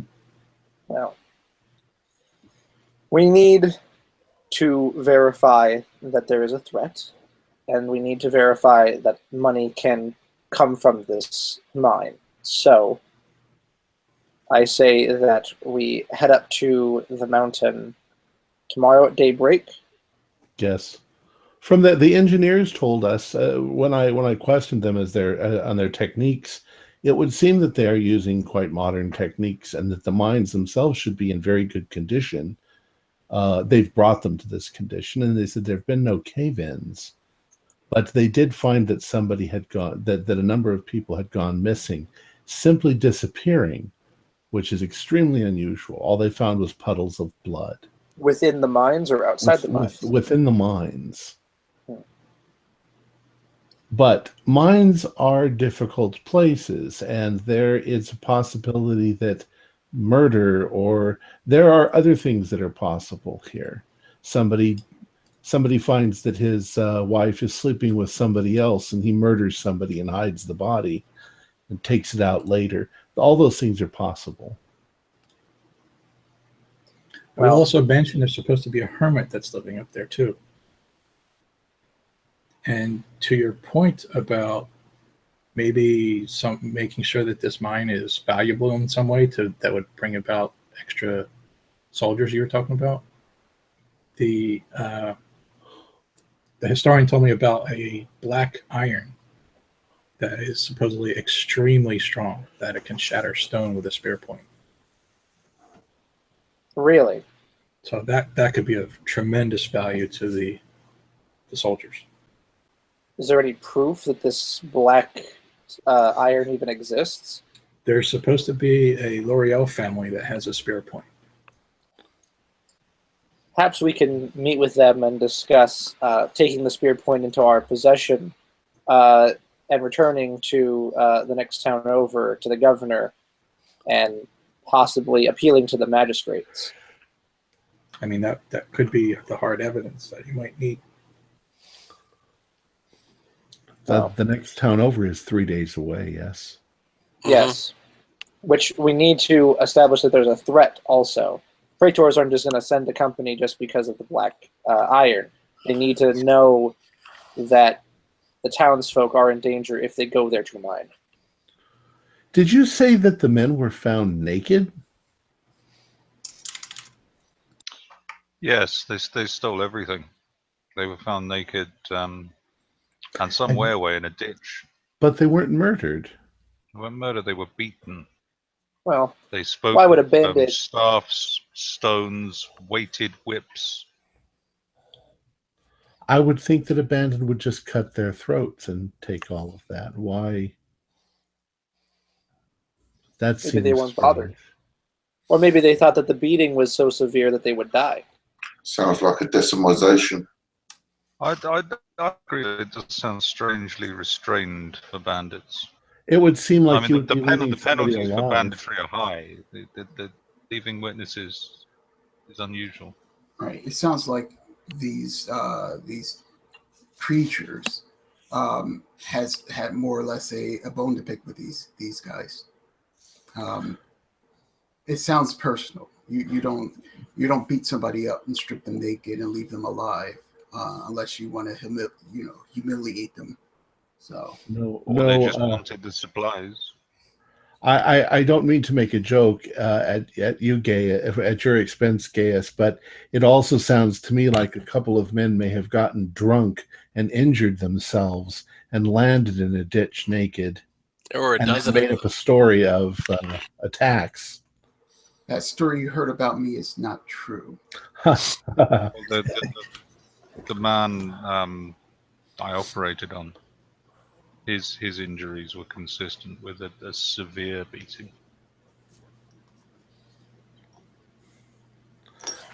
I'm not doubting it. He'd been struck with real force. Someone had really gone to work on him. I'm just thinking that we need to explore all of the possibilities. There were a dozen men attacked and only 3 survived? Only 3 remained here. The rest were, they were teamsters from another town over. They were here on assignment delivering supplies. They were short-handed, so 3 locals went to show them the way and help them up to the Iron Mountain. Wait, did we ask? Did all of them survive? Yes, there were no fatalities. That is extremely unusual, wouldn't you think? Well, I'm sure that these bandits are more restrained, more civilized than the Picts or the Scots or the Germani. When are barbarians ever civilized? Did you say too that the creatures were wearing clothes? That strikes me as something that's not necessarily supernatural. They said that they were cloaked, dark cloaks. They had bone-like masks, where their face looked more or less like bones with horns coming out. They said they looked like demons. Mm-hmm. Perhaps deserters, Roman soldiers that deserted the army. That could explain their proficiency in the ambush and why they're restrained. They still have that moral. I'm wondering if they have some link with the village, given their restraint. Perhaps they knew some of the people they were attacking and didn't wish to murder people with whom they were familiar. I was considering that a moment ago, and then I realized that they all share in this same prosperity of this area and the lack thereof. So harming their fellows would make no sense whatsoever. They don't have weapons, so sticks and large stones are pretty much the only weapons they can use, which fits with the damage done on the corpses. They're not allowed to have swords or pillars or any sort of weaponry, are they? So weapons must be very hard to come by. Well, again, anything larger than a knife is illegal for civilians to own. Doesn't mean you can't get them. It's just odd for a rank and file person to have a sax or a gladius or. Well, and if they weren't using a gladius, clubs and stones. Yeah, but they weren't using weapons. Clubs and staves and stones and slings are very easy weapons to manufacture. Yes, we have seen the evidence as we came in of the drought. Yes. I think there is no doubt that we have that there is a drought that they're in the middle of.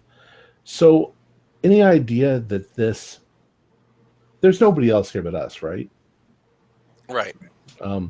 The idea that this might be some hoax in order to gain aid from the Empire doesn't make any sense. They are in a drought. That's obvious. Yeah. They're not hoarding. And like I said, there's no evidence in the accounting that their money is being siphoned somewhere else, that they're laundering the money. It's proof that the 7 families put all of their money into the mine and that everything is writing on the mine. I don't think this is a ploy. Then I think with the guarantee of safety from our intrepid soldiers here, that we should go to the mine or at least attempt to go to the mine. And if we are attacked, we should retreat immediately. And then we should call for reinforcements and present as our evidence the attack on us. What do you think? Sounds At good. least Sounds good. reinforcements of more. It sounds reasonable. They don't sound particularly well armed. No. However, they do have numbers over us. I have no training, and I don't. They have numbers, and they have obviously a superior knowledge of the territory. So we must. Well, and I am suggesting flight over fight. Para, Well, roll a civic, an empire. Empire? Okay. 22, so that's hard. Mm-hmm. If you come back beaten up, saying we were attacked, there are monsters, send us out there, your political career will be over. It will be seen as a failure that you're kicking the can to someone else. And the fact that Legionnaires running in panic, we could be decimated for that. True. Yeah. Remember, you guys were not sent here as scouts Evaluate for a larger party. You were sent here to solve the problem, not to come back and say, we can't solve the problem, we need more help. All right, so let's assume I have no military training, so I'm going to look to my soldiers. Let's assume that there's 12 reasonably unarmed men with, let's say, mild training. You're veterans of the service, I assume, so do you think that the 5 of us, 3 who have training and 2 and 3 that don't, would be able to make this work to survive a fight? I would recommend scouting the area. We usually fight in formation. Yeah, assess the threat and then see what we can do with the local council and try and raise some sort of militia. It'll be basic, but at least it would give us a greater sense of numbers. Would there be a precedent in this to suspend the law and allow us to carry more substantial weapons with us? Well, technically, you're traveling with a government official. Do I have right to Imperium or no? Do you have the right to deputize these men to allow them, not deputize in a way where we're familiar, but to, basically say, these men are with me, we're on official business, they're my armed escorts. Yeah, nobody's going to question that. Okay, so I guess I'll invoke some form of Imperium and say and essentially deputize them. But first, we need to see what we're dealing with. Right, and the we soldiers don't don't know. need your permission. They're soldiers. They're supposed to be carrying their weapons and kit. We've They're already here to given our oath to the Legion anyway, haven't we? Like the 13th. We need to go. We need to go there first thing tomorrow because they have the advantage. We don't because they know the land. Correct. Well, we'll have the Okay, soldiers so- know what they're going to do, what they're doing. Yeah. So we're coming up on 11:15. So let's recap your leads. One, there's the engineer and the foreman willing to take you and to the mines on Iron Mountain and show you around. Yes. There is a man in town whose family owns one of these black spears of the black steel of Iron Mountain. That is supposed to be a family heirloom passed down to him through a soldier ancestor who actually fought here. There is an old hermit named Jacomi who has lived on Iron Mountain. He's the only person you've heard of living on Iron Mountain. That they said that if you had any questions about haunting or what's really going on up there, he's probably one of the only people who knows about it because he lives there. And the historian did say that there are legends that the area is haunted because of the battles and the way they ended with the earthquake and then the starving out of the people, the rebels in these mountains. Over a century ago, with odd voices and whispers and feeling of being watched. So, am I missing anything? I think that's kind of the whole bag that you've got so far. Yes. Sounds good. Okay, and again, however you want to do this, you could break up and do several things at once. You could all stay together. It's pretty much up to you. When we go out to the mountain, we all need to stay together. Oh, I agree. Yeah. I'm staying behind the soldiers. As am I. I had a thought. Um, This might be conspiracy theory, but is it possible once the mine was discovered by one man and he brought the whole idea to the town and the town went all in, could this man be somehow building the town? trying to scam the entire town so that once they invested in this thing and they're all in, and then all of a sudden he brings in this horde of guys. They didn't give him the money. yeah. They put the money into the town for the town to buy the material to build the mine. All right, Oh, Tara, you've seen his agreement, Tara. Okay. Yeah. He gets a cut of what the mine produces, a cut of the mine's profit. Okay. Yeah. So, and he's invested some of his own money. Yeah. The people in the town, I don't think should be suspected at all because they're literally putting their lives on the line. Right. I think you as prefect should seize the black spear tip that we were told about, so we can look into it.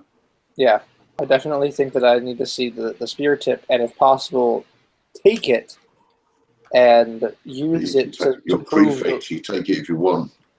Well, I think that we need to use it in order to legitimize the claim that the mine is valuable. The Empire shouldn't give up on it, even if we are not successful in eliminating the problem. Also means an extra member of the party is going to be armed with a decent weapon. Yes, I it's think true. that it's just a spearhead, though, isn't it? It's just a spearhead. Wow. I haven't then, mounted it. just kidding. I'm not sure. I don't have enough information of the law as to whether you can seize somebody's property. You can ask him for it, but We could buy it. Well, we could It's attempt family heirloom. to persuade them that it's not only their civic duty, but also Better stop it us would burning be down their house. beneficial in improving the value of the mine Well, and gaining the assistance of local authorities. I assume one of them has a. I assume the family has a young man, and the young man could possibly take the spearhead to the governor and show the governor the proof that the mine has the potential to offer this to the empire. If it's the We do same not sort get of to do iron. it. That's what I was interested in. If it's the same sort of iron in the mine, it's the same sort of iron on that spear tip. If it is, it's going to be very important to the empire. well, I will collect samples when we are in the mine of the ore. Any legion that ends up with a iron that strong is going to have a head and tails better than any other legion. But we must be careful not to anger the gods. Always walk in the shadow of Mithras. Okay, at this point, you guys have been up. It's now like 1 a.m. So you guys are like fall down tired. Yeah. I mean, you marched all morning. You were questioning people. Some of you performed brain surgery. So it's been quite a day, and you've been like 5 cups into some really good Spanish wine. 7 or 8 for Gaius. I'm going to get to sleep. I think it's time for bed. I'd like to make a heartfelt prayer of thanks to Asclepius and Apollo for guiding my hand during that surgery earlier. And Bacchus. Okay, everyone, as you fade out to sleep, make a POW check. Holy crap! I got a 1. Oh boy! Yeah, I'm only interested in extreme successes. I fell. 12. So extreme. 14. No, I missed an extreme by 1. I got a crit. Bam. Okay, Drop the so mic. something's gonna happen. Oh, prefect.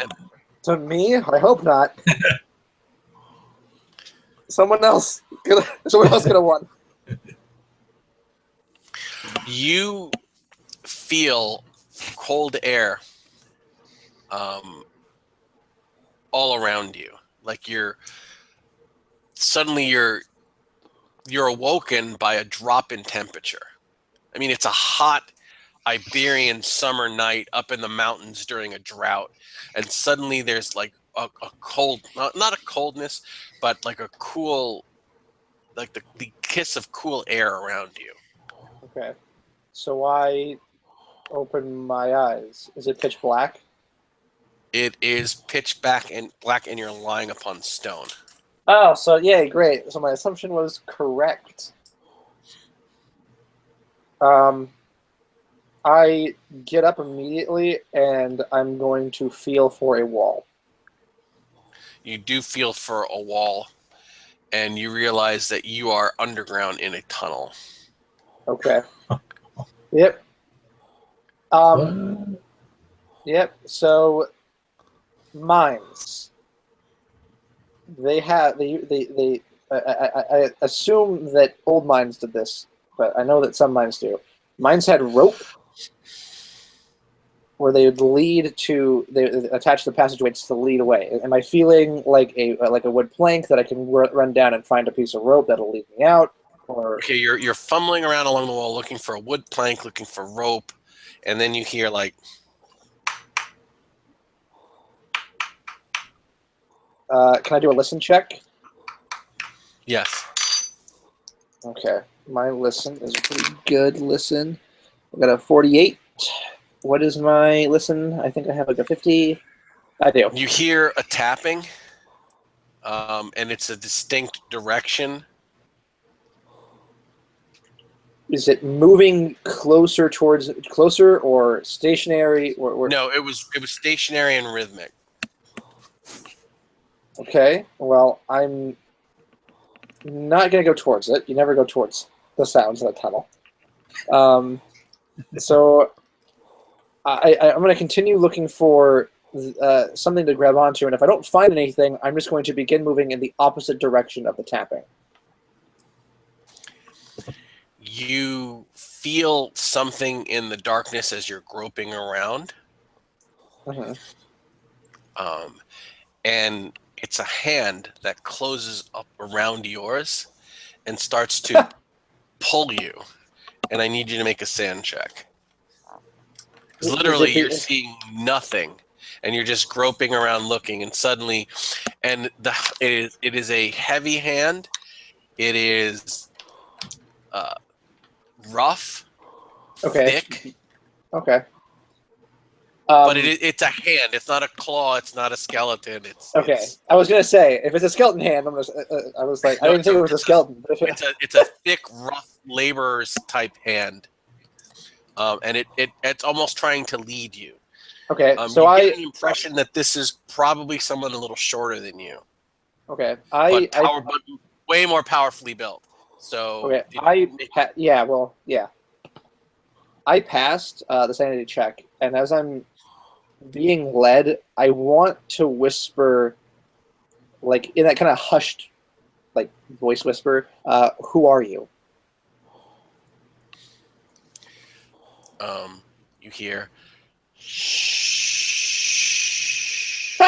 Okay.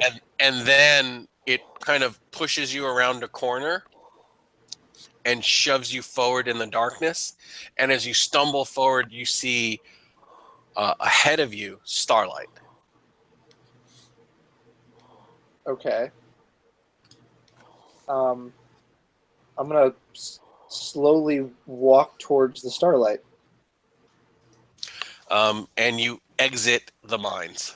Okay. I turn back. Is the moon high in the sky, and is it a full moon? You turn back, and suddenly you're in the kitchen. Some of your servants are baking bread. You're 5 years old, and you start to realize none of this makes sense, and you wake up. What the fuck, Oscar? Okay. in the room with everyone else. Okay, so what? You do know I do this semi-professionally, right? I know. I look around the room. You've never left. You're lying right next to all of your companions. They set up like cots and beds in what was a dining room of a mostly abandoned house next near the warehouse where you had meetings all day. Okay, you're I surrounded look out the window. by your friends. The light of dawn is just starting to paint the sky gray. Actually, it's more of that dangerous, hazy pre-dawn of what you realize is going to be another hot summer day. Okay, It is gone. You're like covered in sweat. Okay, barefoot,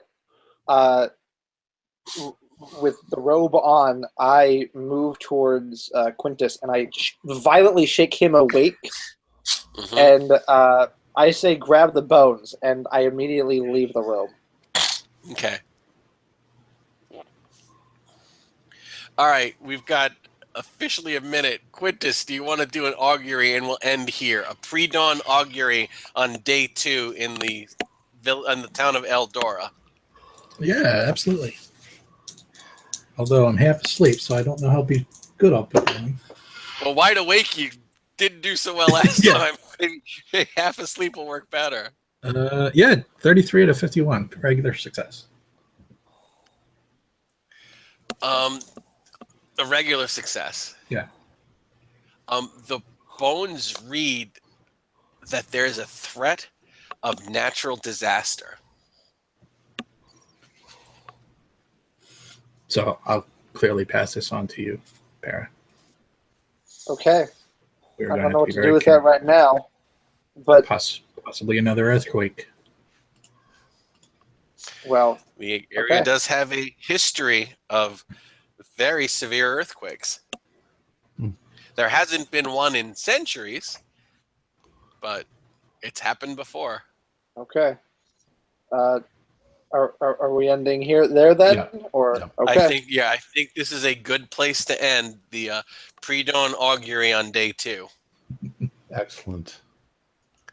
Okay, well, our All right, I'm players. sorry if it's a little slow paced. Because we're building the. I mean, it's a sandbox, so there's a lot, Right. a lot of direction. Oscar, this isn't slow paced for us. This is just perfect okay. for us. Yeah. Well, Pacing you is should have just saw the right. last game. We love to get all the Talk. details in there.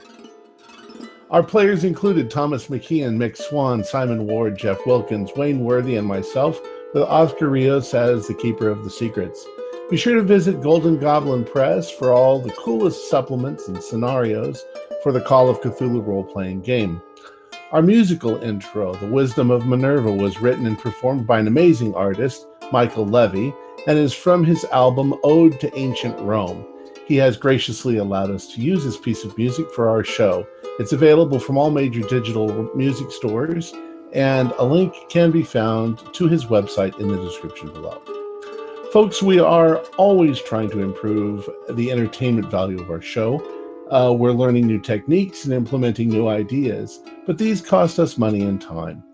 You can help us defray some of the cost by visiting our Patreon site and contributing just a few dollars a month if you're so inclined. We currently are producing 4 shows a week with music and sound effects added in post-production in order to create a richer listener experience. We provide audio-only versions of our shows free for you to download from Podbean or iTunes. So really, you're getting a lot of value for just a little money. Feel free to send us comments on our shows. We'd love to hear from you. If you enjoyed our broadcast, please give us a thumbs up and subscribe to our channel for updates on our latest shows. You'll find everything I mentioned in the description below. This is Tom Rayleigh inviting you to journey with us once again into the darkness for another adventure into the universe of H.P. Lovecraft and the Call of Cthulhu role-playing game. Until next time, Fortunae bona lascivio venatus.